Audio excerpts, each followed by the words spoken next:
Et si le début de la solution se trouvait dans un livre, en acceptant déjà dans un premier temps de s'intéresser aux événements du point de vue de l'autre? Alors forcément, le récit est différent, mais n'en devient-il pas plus riche? C'est en tout cas ce que propose l'Histoire de l'autre, Israël-Palestine, aux éditions Liana Levy, un livre d'histoire totalement atypique sur la forme et sur le fond, et dont on parle aujourd'hui avec notre invité David Chemla. Merci d'avoir accepté notre invitation. Vous êtes secrétaire général de l'association J-Call. Cela fait des années que vous militez pour la paix entre Israéliens et Palestiniens. Vous signez la préface de ce livre, un livre qui a été publié pour la première fois il y a 20 ans, qui a été réédité justement à l'occasion des tristes événements du 7 octobre et de ceux qui suivent depuis.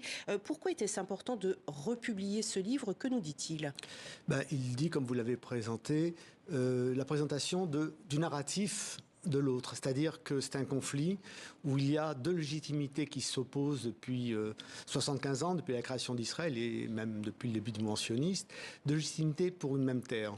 Et chacun a son propre narratif. C'est un projet, donc ce livre est l'aboutissement d'un projet lancé en Israël et en Palestine il y a plus de 20 ans maintenant, par des enseignants israéliens et palestiniens qui ont voulu confronter leurs deux narratifs. C'est un livre qui a été mis à disposition des classes du secondaire. Il était présenté de la façon suivante. Sur le côté gauche, il y avait le narratif israélien, le narratif palestinien côté droit, et au milieu, une page blanche pour permettre aux élèves de noter leurs commentaires. Ce livre a été édité il y a plus de 20 ans. Il a été utilisé. Chez Liana Levy, on a traduit, en tout cas, le premier tome de ce livre, qui est en vente depuis cette semaine, pour justement présenter ce narratif. Je crois que c'est une démarche qui est, à mon sens, là, unique, surtout dans une zone de conflit comme le conflit qui est en cours, de présenter ainsi les deux narratifs. Je signale que quand il est paru, c'était en pleine intifada, il y a 20 ans, donc les auteurs avaient voulu le publier à ce moment-là. C'est un travail collectif, et donc on a pensé que ce serait intéressant de remettre ce livre à la disposition des enseignants et de tout le public qui veut s'informer. Même c'est essentiel, et on se demande même pourquoi on ne fait pas ça pour tous les conflits à travers le monde. Ce livre, vous l'avez dit, a été traduit en hébreu, en arabe, il l'est aujourd'hui en français.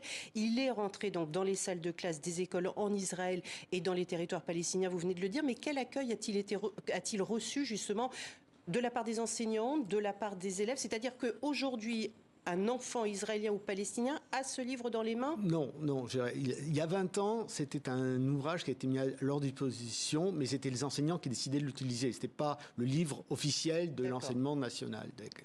Et donc certains l'ont utilisé. Il a été beaucoup utilisé dans des ONG israéliennes ou israélo-palestiniennes qui l'utilisaient pour justement présenter les deux narratifs. Et c'est encore le cas, notamment une ONG qui s'appelle le Cercle des familles endeuillées, qui représente et rassemble des Israéliens et des Palestiniens qui ont perdu des proches dans ce conflit. Et donc, ils font des ateliers de rencontres et de connaissances, et ce livre sert à ces rencontres. Côté palestinien, aujourd'hui, c'est beaucoup plus difficile, il faut le reconnaître. Il n'y a pas de volonté, en tout cas, d'essayer de se rapprocher, parce que vu les événements, c'est un moment où, au contraire, c'est beaucoup plus difficile de créer une empathie pour l'autre. Et le livre est parti sur ce principe de connaître l'autre, c'est déjà l'humaniser et le connaître et comprendre sa légitimité. Un exemple le plus concret peut-être de différents narratifs entre Palestiniens et Israéliens, c'est d'un côté on parle de guerre d'indépendance, de l'autre côté on parle de la Nakba, la catastrophe. On parle là des événements de 1948. Il y a d'autres exemples aussi précis que cette différence d'interprétation? Israël a été créé, si je remonte au sionisme, du mouvement sioniste à la fin du 19e siècle. Il y a une immigration, les premières immigrations pour les Israéliens dans tout leur narratif. Ce sont les pionniers dont on parle, mythiques, qui ont créé ce pays et dont sont descendus les premiers dirigeants de l'État.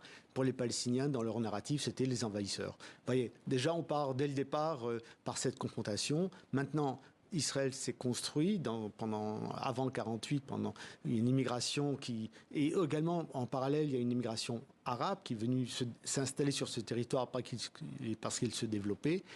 Les deux identités se sont confrontées dès le départ, et également confrontées tous les deux aux Britanniques qui avaient le mandat sur ce territoire suite à la Première Guerre mondiale, jusqu'à la décision de l'ONU pour créer 2 États. 2 États, Israël avait accepté cette décision, les Palestiniens l'avaient refusé. Vous connaissez la suite, une guerre qui a commencé en 1948. D'ailleurs, il y a tout un chapitre sur la déclaration Balfour, notamment de 1917. Avant même la préface que vous signez dans ce livre, l'éditrice Iliana Lévy invite ceux qui vivent la guerre de loin à ne pas se montrer plus intransigeants encore que ceux qui la vivent de près, sur place, qui la côtoient quotidiennement. Pourquoi croit-on d'ici, de notre point de vue, qu'il est nécessaire de s'identifier à un camp ou à l'autre? On voit tout ce que ça suscite comme querelle au sein même de discussions qu'on peut avoir des amis. Pourquoi est-ce qu'on a ce besoin de s'identifier alors que justement ce livre prêche le contraire? Non, vous ne pouvez pas empêcher l'identification pour un camp ou pour un autre. Chacun a ses sympathies, ses liens familiaux. Mais ce qui est important, vous pouvez garder votre attachement à une cause, mais vous devez comprendre que l'autre existe et qu'il a aussi sa légitimité, il faut la comprendre. Et moi, c'est important aussi de dire, quand je me bats pour la paix, je pars sur le principe que la seule solution, c'est le partage, c'est-à-dire arriver à créer un État palestinien à côté d'Israël, dans les territoires qui sont encore occupés depuis la guerre des 6 jours. Mais un partage sur la base d'une double reconnaissance.